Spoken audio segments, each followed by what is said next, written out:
The photography world has always been driven by evolution, new sensors, smarter processors, more capable video systems, and as innovation pushes boundaries, expectations grow. Among the most closely watched names in imaging is Nikon, a brand steeped in tradition but now deeply invested in its mirrorless future. Recently, Nikon filed for 2 new camera registrations, quietly igniting a wave of speculation among enthusiasts and professionals alike. While these filings don't explicitly confirm model names or specs, the timing and context open up the floor to intelligent guessing, based on Nikon's current lineup and competitive positioning. 2 likely contenders emerge: a next-generation full-frame powerhouse and a high-end APS-C option that could redefine its crop sensor strategy. The current mirrorless landscape, where Nikon stands by for diving into what might be next, it's essential to look at where Nikon is now. The company's recent release of its mid to high-end mirrorless model, a third-generation version of its Z6 line, marked an important milestone. This camera focused heavily on boosting video capabilities while maintaining the excellent hybrid performance that its predecessors were known for. However, this enhancement has created some unexpected overlap in Nikon's full-frame lineup. The newly launched Z6 model shares a similar price point and now potentially comparable capabilities with Nikon's older but more resolution-focused Z7 II. With such a narrow price gap between the two, prospective buyers may face confusion when choosing between them. That overlap not only challenges customers but potentially complicates Nikon's own product positioning. A case for the Nikon Z7 III. Bridging the gap in the lineup, one of the most logical moves Nikon could make next would be to introduce a refreshed version of its Z7 series, likely called the Z7 III. This would give Nikon a clearer distinction between its mid-tier and professional-tier full-frame offerings. The original Z7 series gained popularity for delivering high resolution and excellent dynamic range, making it ideal for landscape, studio, and fine art photographers. However, as newer cameras have emerged with faster autofocus and better video features, the Z7 II now feels somewhat outpaced in areas beyond pure stills. A Z7 III could be the answer to this growing divide. By upgrading autofocus algorithms, adding faster burst rates, enhancing subject tracking, and incorporating newer video codecs and raw video output, Nikon could reposition the Z7 line as a true hybrid flagship, without encroaching on the future of a potential Z8 or Z9 successor. It's also likely that a Z7 III would retain its high-resolution sensor, possibly updated to 60MP or more, while adopting tech from Nikon's higher-end cameras, such as improved in-body stabilization or dual-stream data processing. This would re-establish its role as the ultimate camera for professionals who need both resolution and speed in one package. The APS-C angle. Time for a comeback. While the Z7 III seems like a natural evolution, Nikon's other likely path could take a different turn entirely: a return to form in the APS-C market, which has been somewhat neglected in recent years. Although Nikon introduced a few crop sensor mirrorless cameras, including the entry-level Z30, the vlogger-friendly Z50, and the stylish retro ZFC, none have positioned themselves as high-performance tools for serious users. Meanwhile, brands like Fujifilm and Sony have continued to innovate aggressively in the APS-C space. Fujifilm, in particular, has carved out a unique place with its X-series, offering high-end features like 6.2K video, in-body stabilization, and excellent lens support in compact bodies. Nikon, by contrast, has offered few lens choices specifically designed for APS-C mirrorless and hasn't launched a new crop sensor body in some time.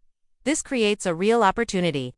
A new, high-spec APS-C camera, potentially dubbed the Z90, could help Nikon regain relevance in this increasingly valuable category. If done right, such a model could sit above the ZFC and Z50, offering advanced autofocus, perhaps even in-body stabilization, and video features that rival entry-level full-frame bodies.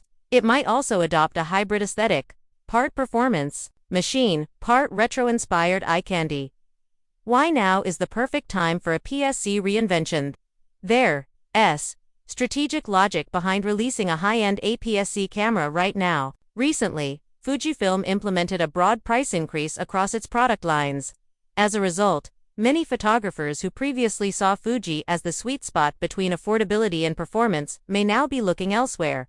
This creates a vacuum, and Nikon is well positioned to fill it. By releasing a competitive, sub-$1,500 APS-C model with modern features and native lens support, Nikon could appeal to travel photographers, vloggers, and hobbyists looking for something more capable than an entry-level mirrorless, but more portable and affordable than a full-frame rig. It's not just about the camera body either. If Nikon commits to developing APS-C-specific Z-mount lenses, fast primes, compact zooms, or affordable macro options, it could quickly build an ecosystem capable of attracting serious attention from new and returning users. Lens ecosystem. The missing puzzle piece, one of the key criticisms of Nikon's APS-C mirrorless efforts so far, is the lack of supporting lenses. While the Z-mount system is excellent in terms of mount diameter and design flexibility, most of the existing lenses are designed for full-frame bodies, meaning they're often larger and more expensive than what APS-C users need. If Nikon is serious about APS-C, it needs to go beyond the camera body and invest in lenses specifically tailored to crop sensors. That could mean a return to the kind of versatility once offered by the DX lineup during the DSLR era, a blend of fast primes, compact zooms, and budget-friendly all-in-ones. A high-end APS-C body paired with lightweight high-quality glass could even become a favorite among professionals looking for a secondary system, something compact for travel or street work, but powerful enough to deliver publishable results. Dual strategy. Full-frame refinement meets APS-C expansion. Fact that Nikon has filed for 2 new cameras suggests a dual launch strategy. This would allow them to strengthen their offerings at both ends of the market. On one side, the Z7 III would cater to established pros, those demanding maximum image quality, improved tracking, and class-leading performance in both stills and video. On the other, the Z90 or its equivalent could target a wide demographic, from amateur enthusiasts to seasoned shooters looking for a more agile kit. Launching both models in tandem or in close succession would also help Nikon make a statement that it's fully committed to innovating across its entire product range, not just focusing on the high-end or casual use segments.